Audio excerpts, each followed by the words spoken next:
د پلچرخي په زندان کې ښځې هره شپه په ډالرو په کرایه ورکول کیږي.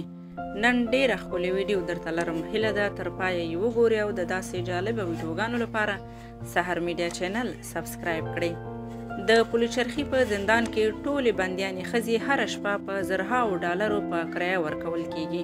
په دې جرم کې ټول لوړپوړي چارواکي شامل دي.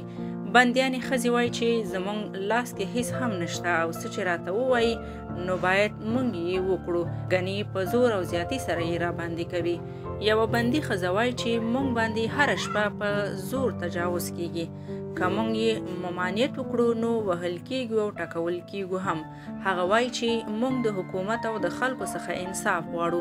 د همدې په خاطر یو شمېر هیوادوالو لاریونونه وکړل او د کورنیو چارو وزارت نه یې وغوښتل ترڅو د پلچرخي بندیانې ښځې د کابل زندان ته انتقال کړي چې د ځایي چارواکو د عذابه خلاص شي.